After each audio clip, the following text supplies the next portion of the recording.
No, that's fine. Yeah, please.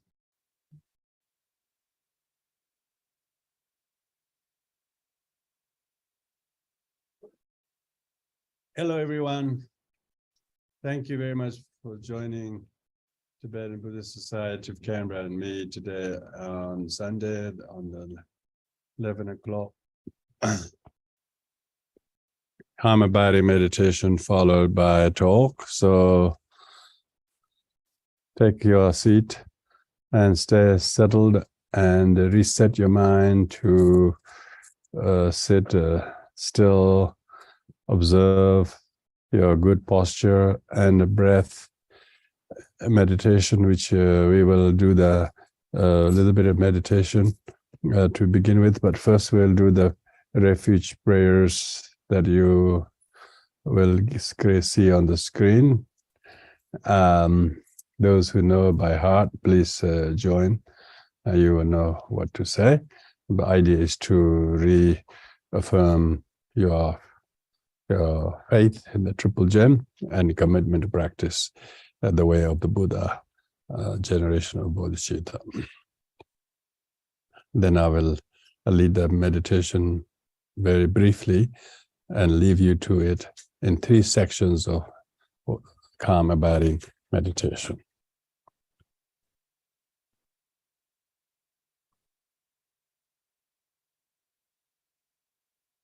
Oh, and the Buddha Dharma Sangha Ajara Buddha Lada Aja Aja Handala Ajara Adara and the Buddha Dharma Sangha Ajara Buddha Lada Aja Aja Handala Ajara Adara and Abo Adama Sangha Adara Buddha Ladam Avaja Adya Ajara Ada May all beings have happiness and cause of happiness. May they be free from suffering and the cause of suffering. May they never part from happiness that knows no suffering. May they dwell in equanimity, free from attachment and those never part. May all beings have happiness and cause of happiness. May they be free from suffering and the cause of suffering. May they never part from happiness that knows no suffering. May they dwell in equanimity, free from attachment, and those never part. May all beings have happiness and cause of happiness. May they be free from suffering and the cause of suffering. May they never part from happiness that knows no suffering. May they dwell in equanimity, free from attachment, and those never part.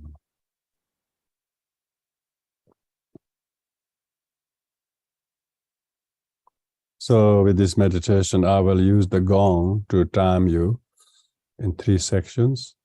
During the first, second, and third, you mindfully and respectively,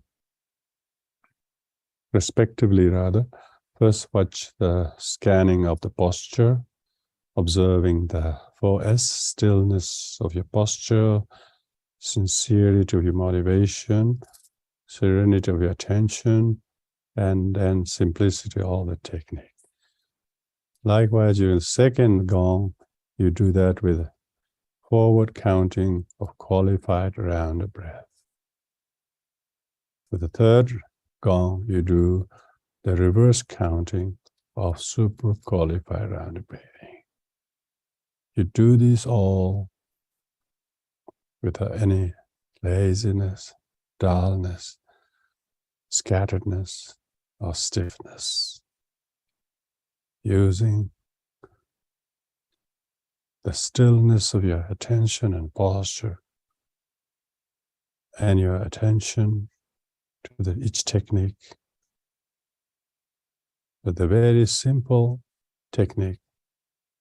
Stay very wakeful and very present, calm and serene, not letting the mind wander off or sink in dullness or become distracted in some monologuing.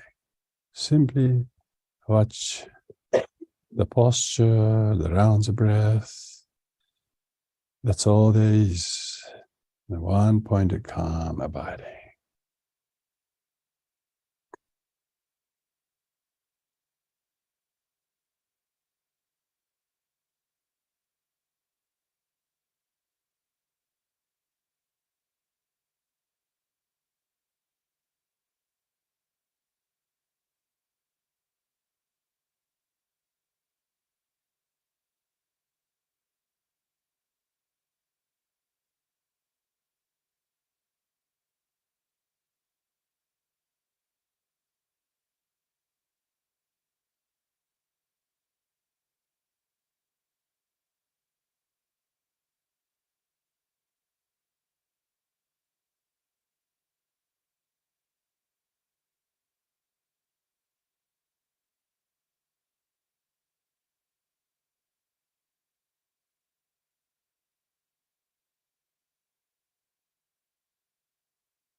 Thank you, everybody who just, if you have just joined us, we just finished the short meditation.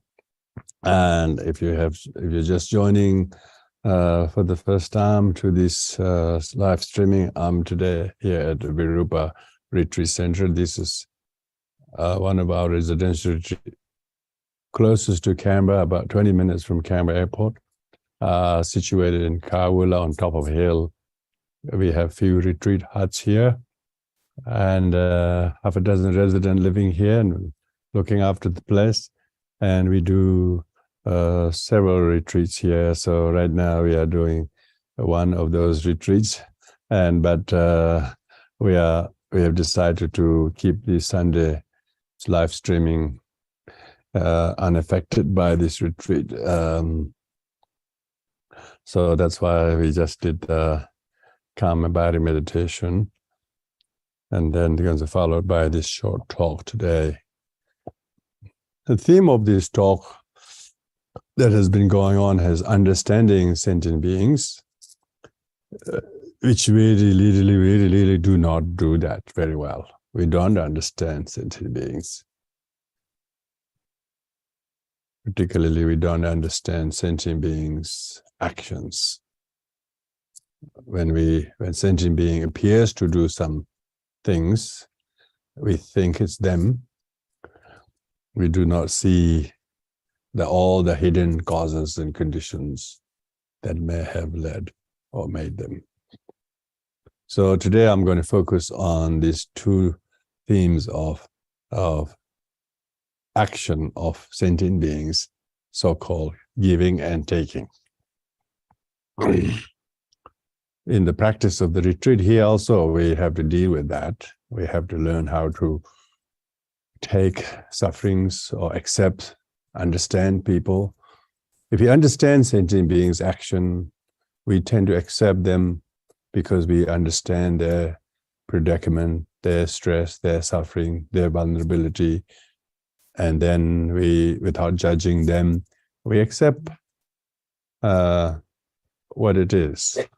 But when we don't understand sentient being, we straight away lump the action of the person as that's the person, what that person actually represents. And we become very righteous or hurt or upset. And then we fail to understand even our father, even our mother, how voluminous multitude of years of kindness, generosity, or hard lifting they did. We totally forget that, and that one action of theirs, we completely magnify that, and then we don't understand our own father. We reject him for whatever. So there's lots of problems and sufferings caused by not understanding people's action. How to understand people's action in the Buddhist concept of predisposition, of volition, of actions. Volition means deeds, really deeds. Deeds are three kinds: physical deeds and verbal speech and mental thoughts. So the deeds, words, and thoughts are volitions, I suppose, actions. In Buddhist teaching says that karma or deeds are performed physically, verbally, mentally. And we can see maybe physical deeds of somebody, but we don't realize we are creating just as much of thought deeds about them or about something. We don't realize our thought about those deeds actually is more of a thing we need to understand. Without that, we will not understand the person, let alone his deeds. We'll misunderstand the person based on our righteous kind of assessment or judgment of the person's alleged action or assumed action. Any deeds when somebody does is immediate condition of the deeds. Maybe if somebody just drove into your living room and lost his control and broke your door or windows, and his car just ended up in your living room and destroyed quite a bit like that. we would first reaction is, he drove into my house. So we'll think that we will why did he drive into my living room? So straight away that becomes a thing.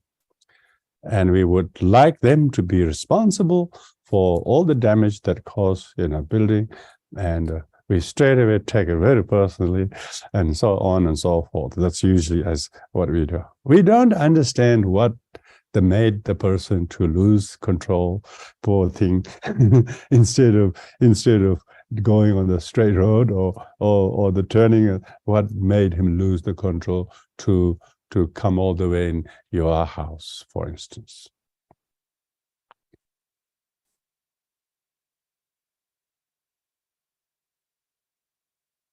So, of course, we would say careless driving. Careless driving. The person's careless driving is the cause of this damage and destruction in my house, type of thing. That's very, very, very easy. And there would be not many. There will be many people who will see the same thing. Many people see the same thing. Who is the careless driver who drove into your house? And they all will see the same thing, but very few people will see what must have been happening, what must have the cause of the condition. The person actually lost the control. So we usually do not we do not attempt to understand. And of course, the damage of your house, damage of the through the driving is already there. That's not something you have to prove that has happened. But what is now? What is to be done? So subsequently to the action, we have lots of thoughts.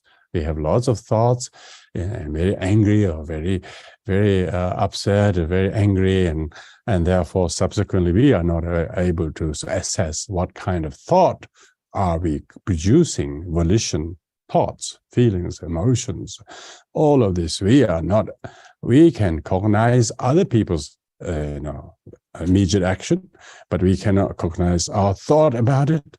And so our thought about it makes us to misunderstand the sentient being who lost control and therefore end up in your home and damaging that.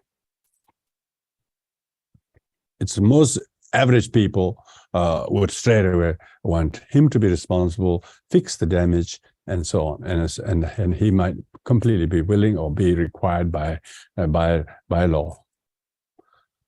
But we are unaware of our own volition, our own action, the thoughts, whether we're concerned about the person. Are you okay?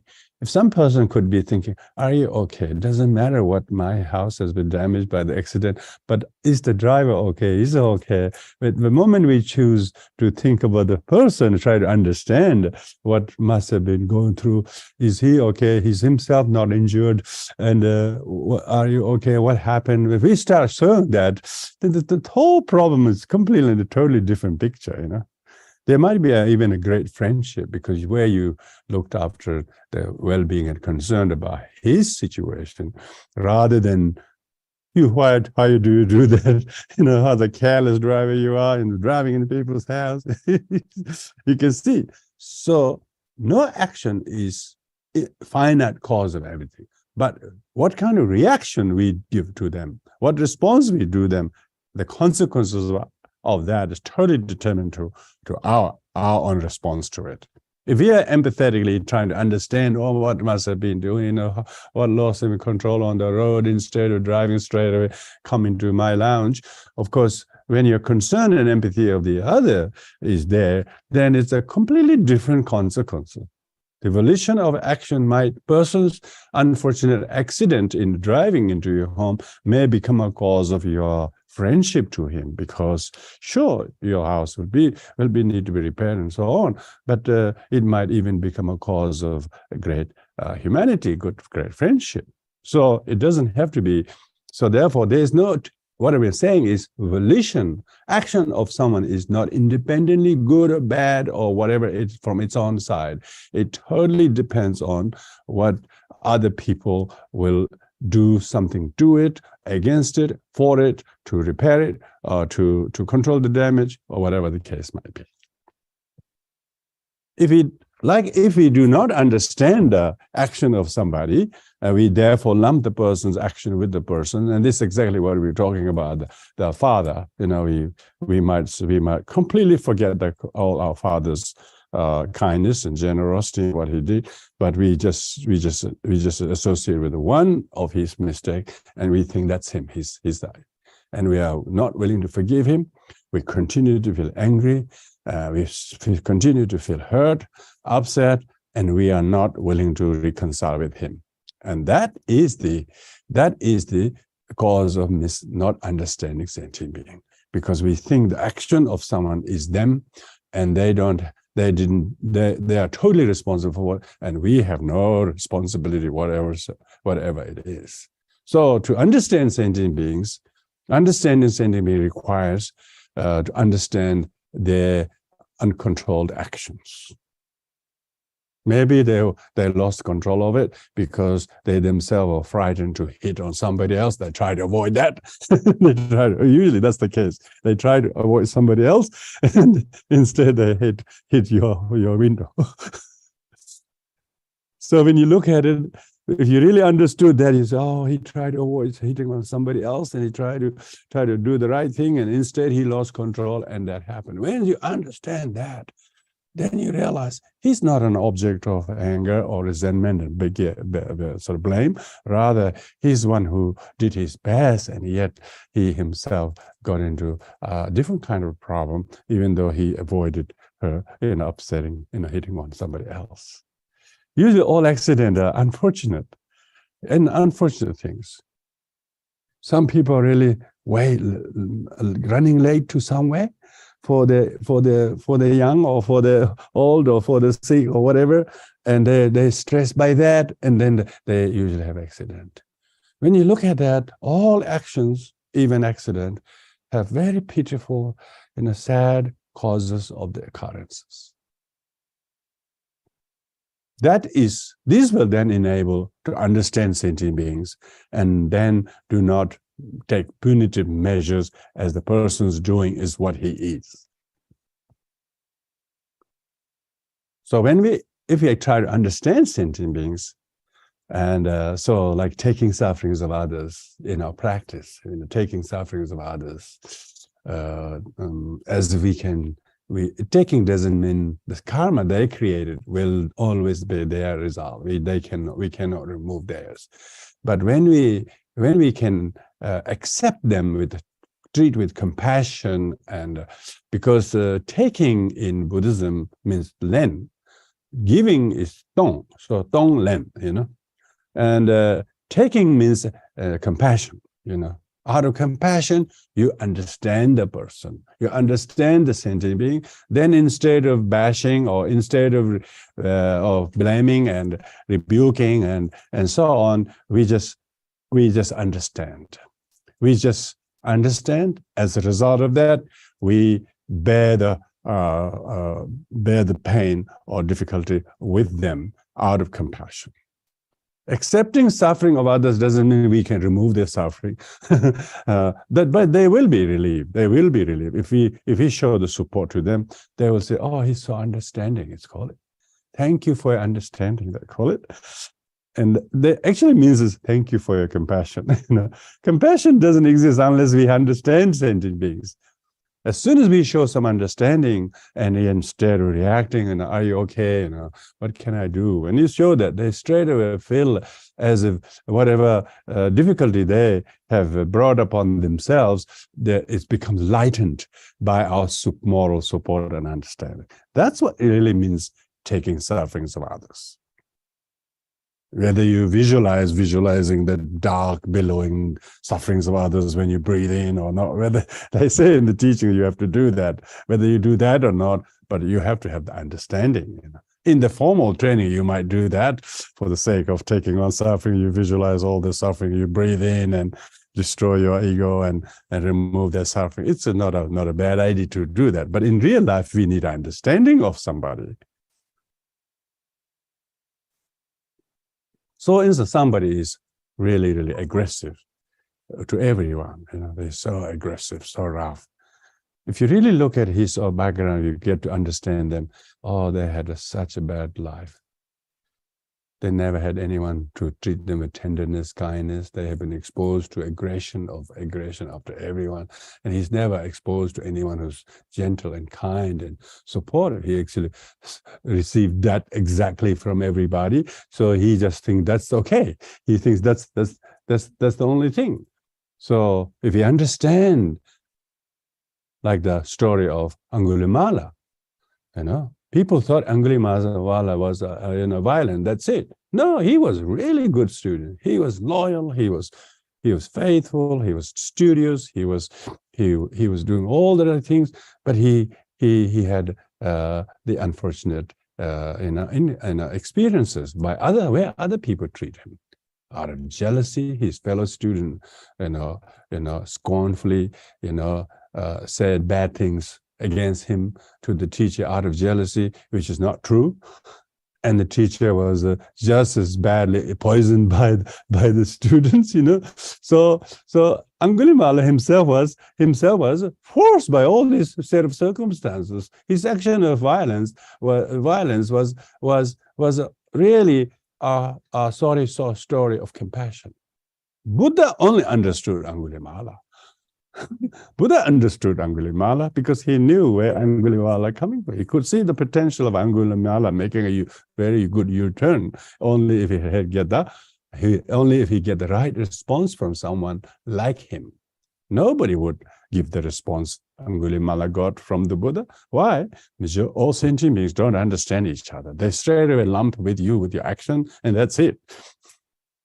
Buddha understand what forced him, poor thing, to do the things. He suffered jealousy plot. He suffered seduction by his teacher's wife.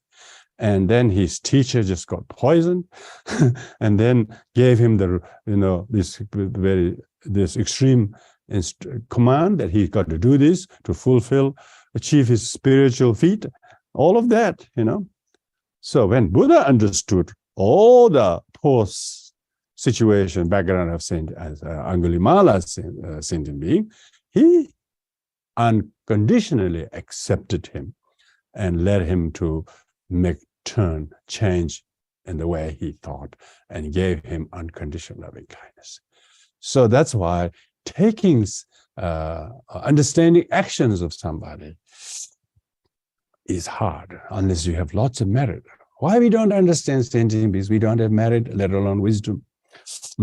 If we have wisdom and merit, we can see that, and then we can completely de-escalate the problem in the person, because we have the formidable confidence, discipline, and wisdom and compassion to not react and overreact to someone's action, because every action has consequences to whoever is responsible for their bit. No action has consequences only to one and not to others. Everybody shares their share of consequence, their share of involvement, and they can't escape it and blame it's all his fault. So this is the complexity of the action and the consequences. And when we are able to accept accept doesn't mean we turn a blind eye to it. We look with understanding. This is the causes and condition that has led this person to do this. But if I did some with understanding, how will this fare as consequently? What can I do? Because your broken window can be fixed. It's just a matter of days and workers and trade person and money. You're probably covered by so-called insurance policy that you've been paying months and months, years anyway. So don't you tell, oh, is it insured? Yes, it's insured. Yes, it's insured.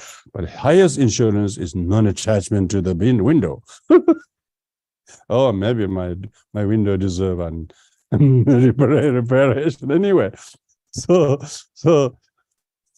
if say somebody spill a glass of wine in the table on the carpet here, and then all of a sudden, probably the carpet needs a sprinkling anyway. Don't worry, my dear. It's very good. Instead of thinking, oh, you're dirty my brand new carpet, it's only 2 years old, going on and about it.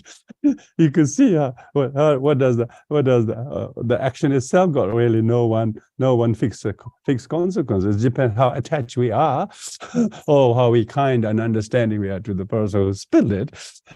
So you could straight away change the how much of human action and reaction determines what kind of consequences and outcome. So when we say understanding sentient beings, means understanding sentient beings' action. And nobody does good action unless they have great reserve of merit up their sleeves. They are so fortunate, fit to be able to. Others who do opposite, they do non-virtuous deeds because they lost the plot. And so they're not proud of it. They wish it wasn't them. They wish they didn't have to do it. But yet all the writings was there. And then you need to now compassionately understand that, how to help him to rise where he fell. If you can do that, then you will be, like Angulimala was given a hand when he was fallen, and Buddha helped him to rise up, whereas everybody was trying to trample on him. And those who understand sentient beings and their actions are very few. If you do good deeds, they will jealous of you. If you do wrong deeds, they'll judge you. They compete with you.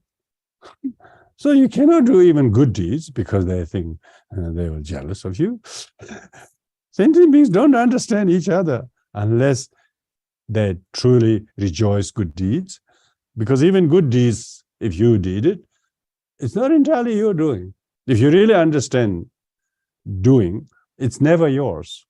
You just were part of it, like the sand mandala analogy. You were one of the 4 lamas who made the sand mandala, but all the sand, the lamas never brought with them.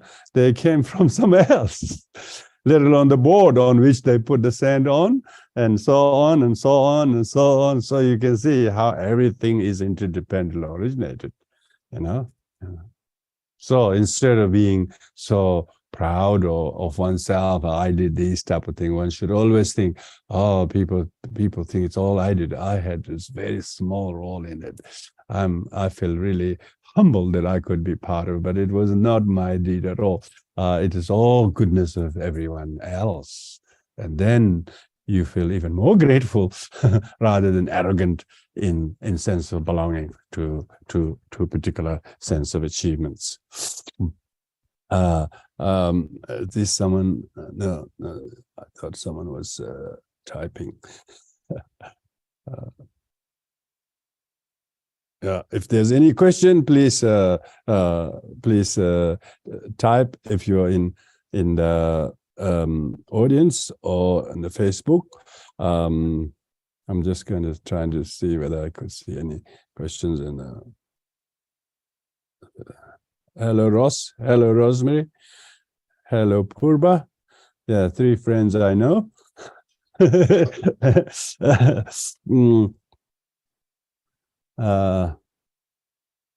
Any questions? If you have, please put your hands up. I want to make this very interactive.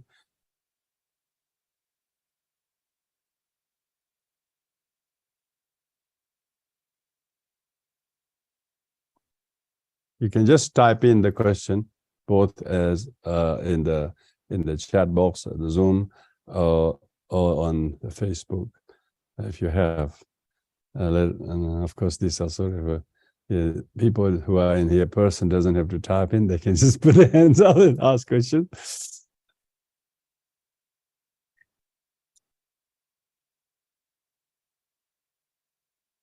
It's good to think that.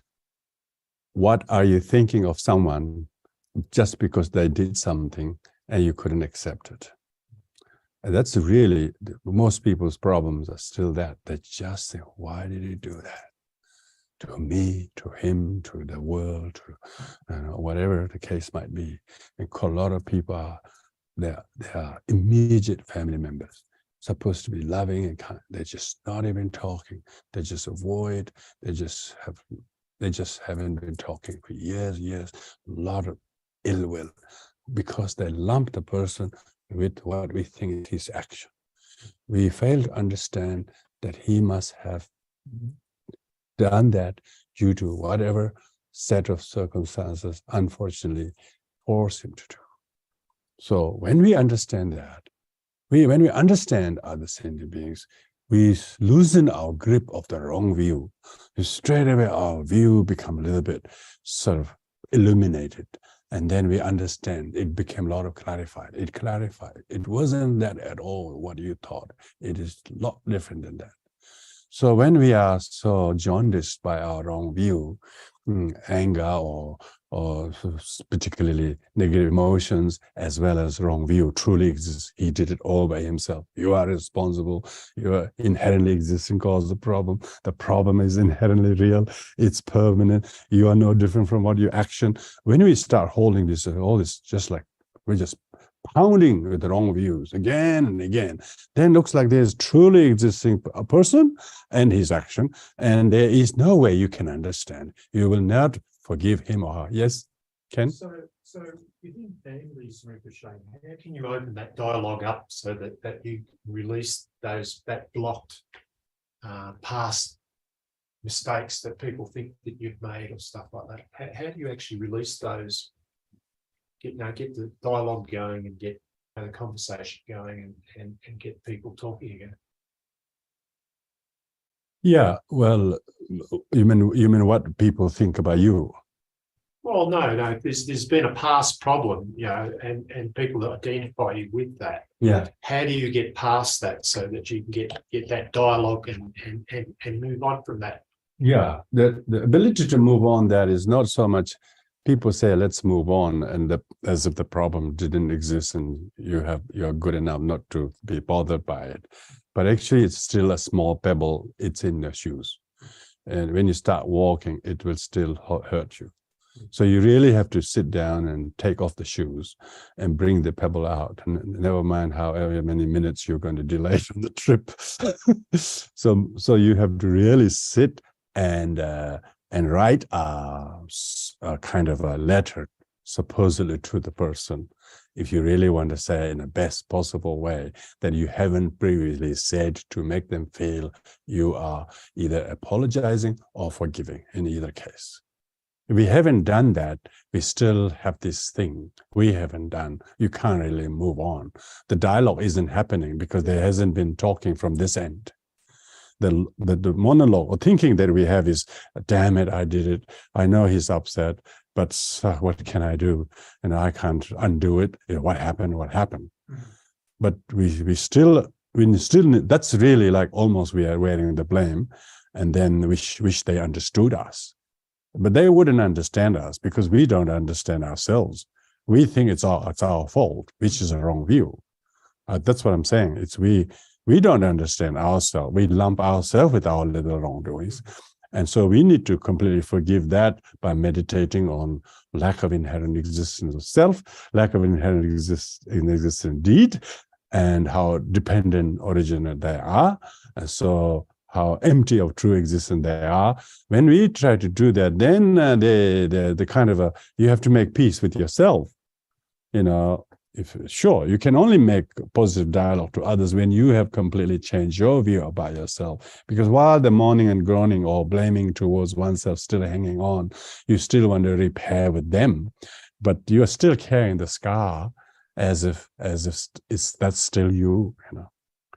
And unless we have merit to dislodge it with wisdom and bodhicitta, we'll continue to stumble from being able to have a dialogue with them. So you do the work on yourself. Yeah. And then if you've done that well enough, you can take the next step. Yeah. And dialogue. Yeah, that's right. Then say I was saying just before. So then if you write a letter but not send it. But read the letter. In a few days later, you look at the letter, how much you have grown up to write that, and if you were them and they would receive this letter, how would they respond to you? And almost that one letter that you didn't even dare to send because you weren't generous enough to send. And these days, so in that way, if one is able to do that, and you really 100% from all angles, the letter is so good, anyone receives will really hit on the nail. If you're able to send it, you wouldn't believe how much of a reconciliatory forgiveness or rejoicing or understanding when they receive. And the dialogue happens because one is talking positively. People wanted to talk to get over things.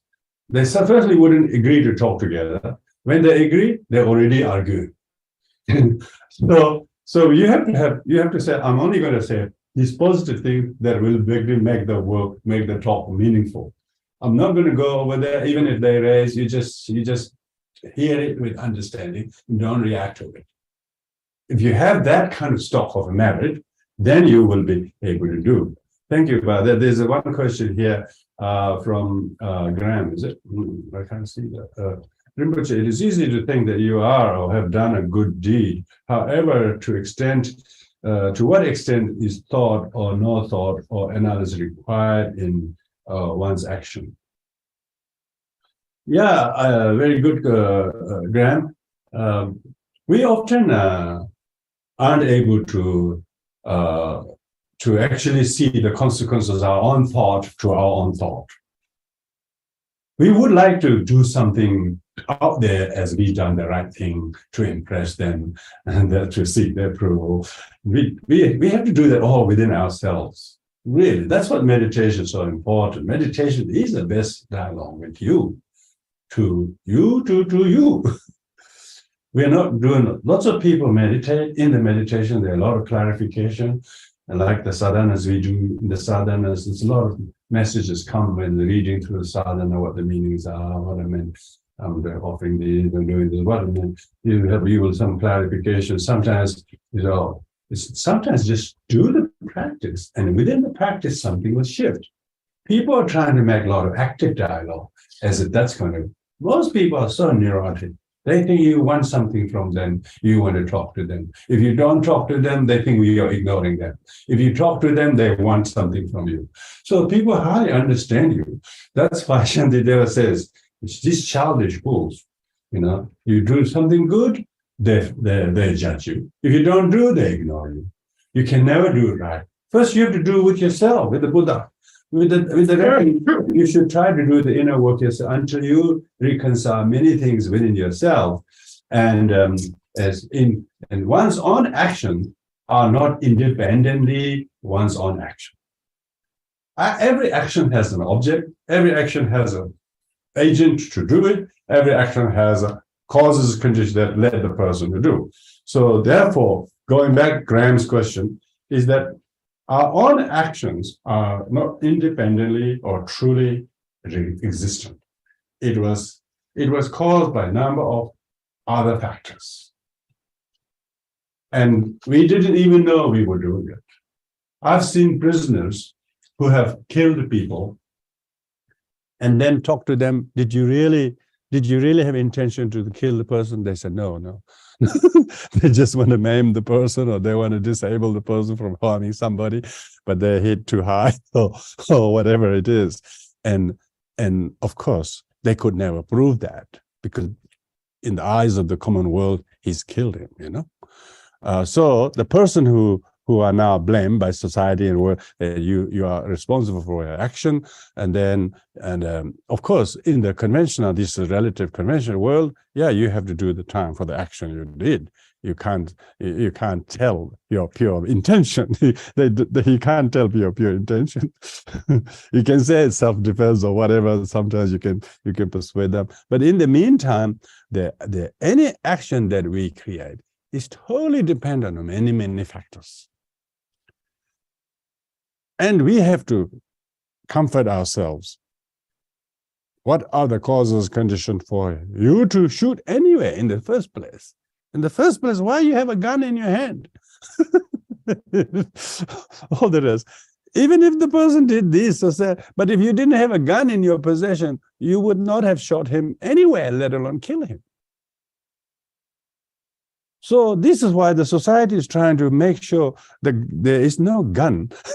You see what I mean? There you go. So we have to reduce the causes of condition as much as possible to avoid destruction, violence, and aggression. But so even if we can analyze our action and our thought, in the end we should see all our thought are also impermanent. All our actions are independently arising. We should never think it's all my action, it's all my fault. If you do that, it's very un-Buddhist. Then you are thinking there's permanent you, truly existing action. And so all these wrong views are hurting you more than the action. We don't suffer nearly as much as from our actions, as much as from our wrong view. Because of our wrong view, we lump ourselves with action.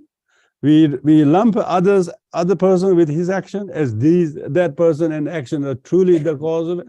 And then that makes the suffering of the consequence of the action even more harmful to us and to others. This is why to understand sentient beings, you need wisdom. And wisdom comes from meditation. And Buddha becomes a possessor of omniscience through his meditation. And only if he like understanding we have, we will be able to take and accept sentient beings' problems with compassion, and then we give things loving kindly to others through our words or deeds or thoughts for the benefit others. Hopefully that answers your question, Graham. Anyone else? Yeah, there's a chat there. Okay, let me see.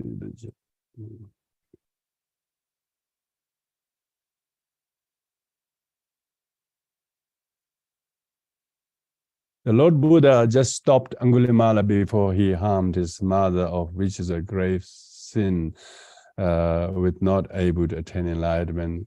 Is that correct, Lama? Of course, yeah.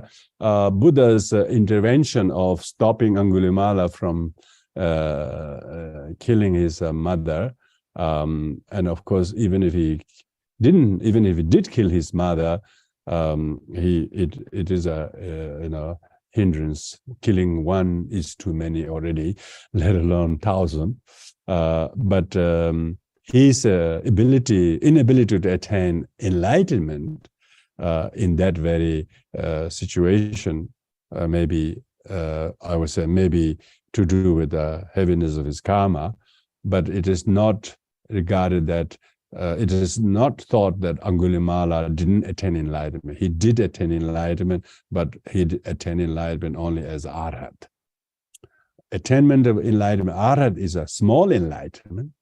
They have 3 Buddhas: small Buddha, middle Buddha, and big Buddha. Sravakas are small Buddha, Pratyeka Buddha, middle Buddha, and Samyak Sambuddha is a big Buddha. But Angulimala did reach a small Buddhahood, Arhathood.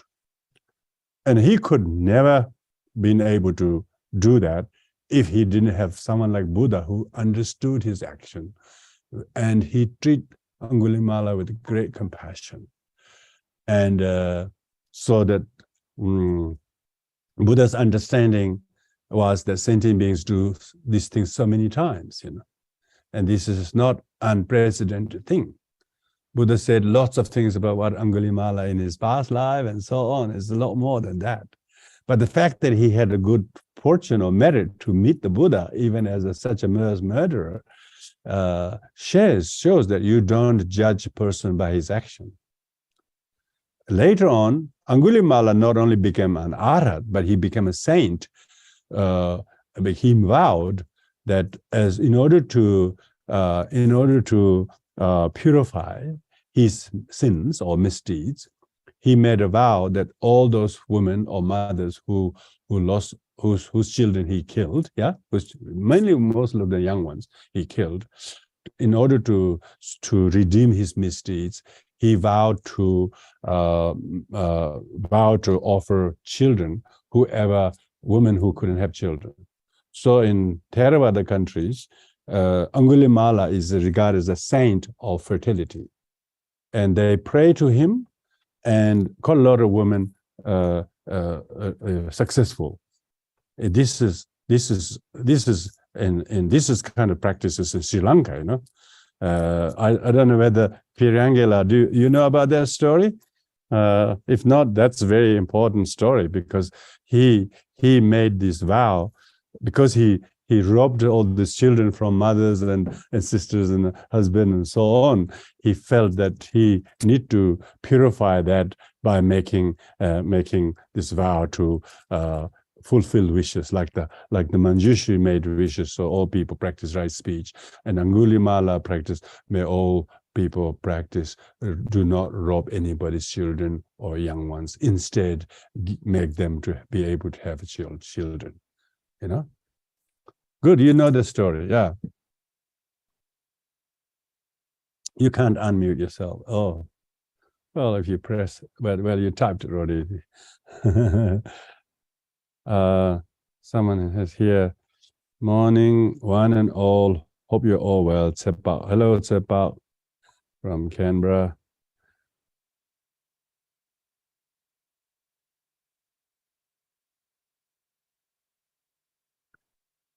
Yeah, so we don't understand sentient beings because we can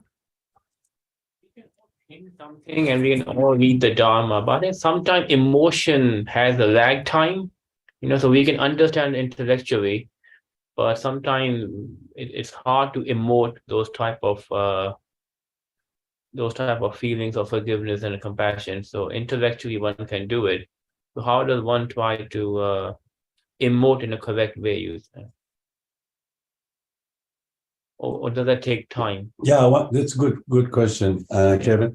The reason the people is we have to delump ourselves or anyone from the action. Say, if you didn't do this, where will you be? Yeah. And okay, just say that someone is in a very impressive kind of costume, and you look very amazing, you know. But what if he was not wearing that costume? How would you see it? Or if somebody was really ragged or whatever, looking very bad, and then he comes out with a very good dress. We are all covered in this tattered story that we're telling about ourselves. We think that's us. We have an inner image of ourselves that is yet to reveal. So we should remove that. Imagine that that's not me.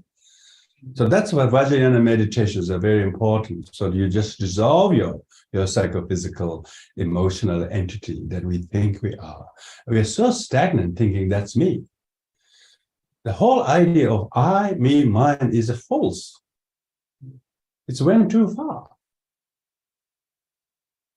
There is no set I that truly independently exists, other than what we merely label and merely label. We are merely labeled by society, and say, if you didn't introduce us as Kevin, you know, what are we going to call you? You know, so we are just merely labeled names, and we ourselves saying, I am this. That's what I did. This is not good. Oh, I shouldn't have done that. We're pounding on ourselves for doing that, and we think that's me, and that's our perception of me, because it says in Heart Sutta, perception is emptiness. And emptiness, our perception of ourselves is itself is wrong. Form is emptiness. Form which we perceive to ourselves or somebody else itself is empty of inherent existence. It's just your conjuration. It's your imagination of him or your dad or yourself. It's not, your dad is not what you think he is. He's quite different from your sister's point of view or elder brother's point of view or your mother's point of view or his elder brother's point of view. He is completely one of the small opinions you happen to have. If you would completely change that garb of opinions, if you don't wear it, you have a set of completely free to form a new opinion. Mhm. So we are all opinionated. That's the problem. So meditations try to become free from opinions. Just watch the breath and coming in and out. So you can take a break from opinions. Take a break from opinions. People are suffering their own opinions. It's all on their head. You might even have half a dozen friends who share all your opinions. You think that's true. No way. It's a miserable 6 people is not enough. If you ask another 20 people who you know nothing, they say, what the hell are you talking about? We have no idea what you're talking about. They don't have any of the perception. So we need to shake our heads and wash our heads regularly so that we do not get, we in Tibetan, we said, you have too rotten brain in your head. Your brain has gone green. Means you are not washing, you're keeping the same opinion, you're just regurgitating this opinion. You have no subsequent thought about the event or person, anything. You saw whatever somebody is 2 years ago, you're stuck with that view. You do not remember anything before that, even though you have lots of memories, you just refuse to, and you are stopped from seeing anything about that thing at all because you're so stagnant, you're stuck in that, addicted to the views.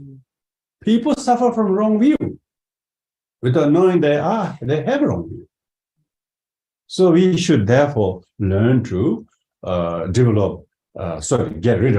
recognize the wrong views and in relation to 5 aggregates.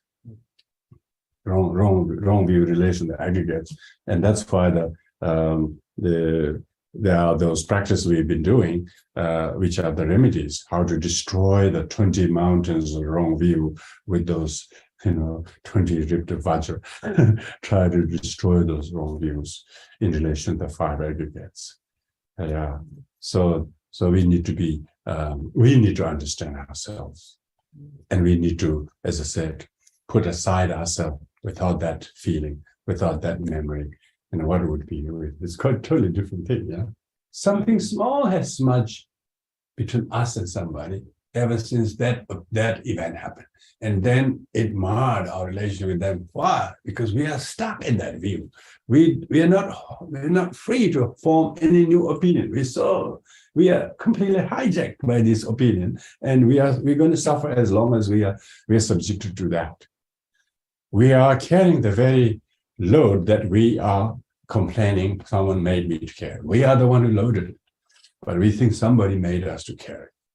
We could easily sit down and unload it, but we still not. We're still carrying and making it heavier and complaining somebody made me carry it. And how stupid is that? The best is we just sit down, unload the bag, and not carry it. And let's say that, it says in the sutra that 5 aggregates are burdens. The carrier of the burden is the self. Because self thinks he is body, he is his action, he is his feeling, he is his perception, and because he doesn't know that his body is not his. His body is food, pumpkin, guava, mango, yogurt. His body is all compilation of these things. His body is made out of food. His body is not him. So he's carrying the aggregate as himself. The aggregate is not him. Aggregate is you dissect the body from your head hair to body hair to skin and marrows and bones and joints and liver and lung, and you couldn't find anything in the physical aggregate that is identical to self. Mm-hmm. So we have to therefore de-identify self being aggregate, de-identify self with the perceptions. Perception of aggregate. Because when you have the aggregate together, then you have perception. If you don't have the aggregate together, you can't have it. If the consciousness is not resident in the body, your nice eye wouldn't see anything. So the aggregate of consciousness is aggregated, meaning it's put together with the non-sense organ is the physical organ. When consciousness with the body, then it can see and hear and so on. So all the aggregates are not self. But when one thinks I am what I'm seeing, I am what I'm feeling, and feeling I'm sad, So in Buddhism, we actually don't ask, how are you? It's if you're really Buddhistically thinking, philosophically, you don't say each other, how are you? You say, how are those aggregates? It's like saying, how are your chooks? How are those aggregates? And then you're asking the master who's, oh, they're not too bad. Recently I've learned to keep a distance from them. So that the aggregates are things that you can't totally get free from, but so they're around, but you're not enmeshed with them as much as you before. So aggregates are some things we need to take account of, but we are not aggregates. Amazing thing about that is then you understand sentient beings most sentient beings who don't know how to think like that. That's why they suffer. They suffer because of this fundamental error, identify themselves as aggregates. This is called, out of three sufferings, suffering of suffering, suffering of change. This third one is called all-pervasive conditioning suffering. Conditioning is thinking I'm aggregate. Most people don't know how to complain this suffering. They don't say, oh, Your Holiness, can you please help me? I suffer from all-pervasive conditioning. Nobody does. I say, oh, Your Holiness, oh, I got cancer, and oh, my loved one died, and oh, I lost everything in a flood. They talk this kind of suffering, They talk about suffering and suffering and change. They never know how to talk about suffering of all pervasive conditioning. That's the tyranny, according to Vajrayana practitioner should. Mahayana is Vajrayana practitioner. I'm sure Theravadan brother, they should all take account of the all pervasive conditioning of misapprehending self with aggregate is the real cause of suffering, which is the wrong of all wrong views. The wrong view causes suffering. Actions of ones and others only precipitate the suffering. They don't really cause suffering. It's not even suffering.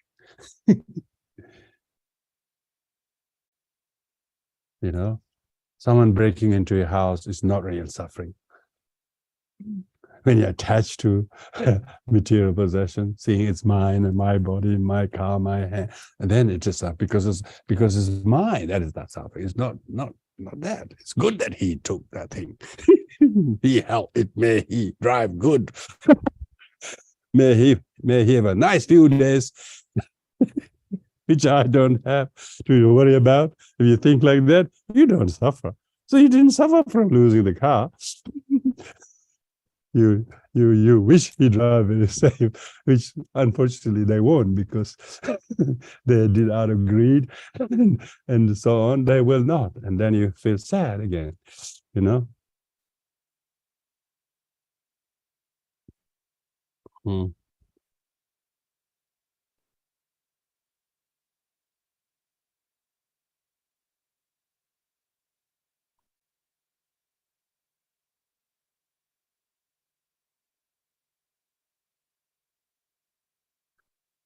Okay, everyone. Thank you very much. You have been very attentive there. Thank you, Lama. Oh, welcome. I can unmute now for some reason. I couldn't do it before that. Yeah. Oh, that's good. See, everything changes. Yeah. Yeah. Exactly.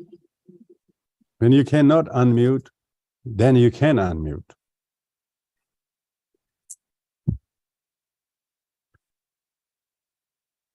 Okay, let's do the dedication merits and let's offer these prayers that all the sentient beings we don't understand because we lump them with the so-called their actions are not really their actions.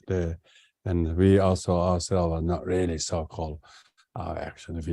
So we need to learn to disassociate the person and action and associate with other action that he or she does that is completely different.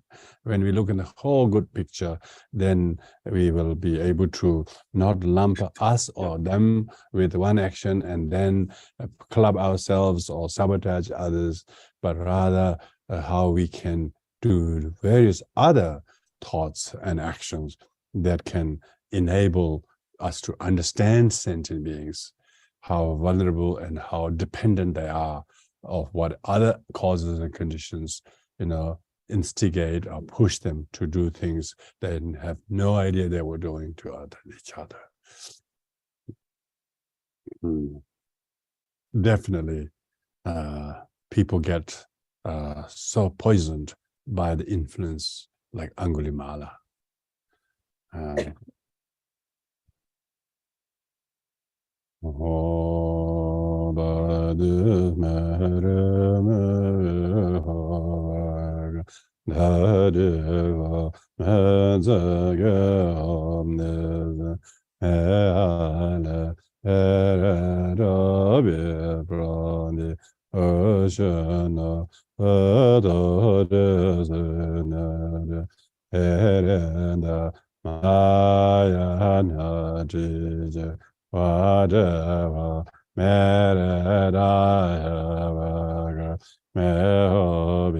because the love Choedak Mayana Jesus courage Anjuzrene Azama Trabhadra Follow Oh, there's a Aja de oh, the Mede Hexalam Body Jida Tebe Verana Yeraza Veras Bemo Meding Preleve Dadi Jana.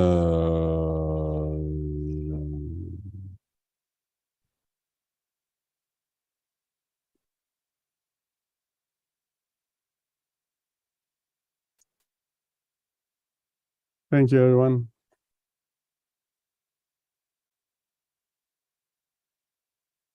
Thank you, Lama. Great. Welcome.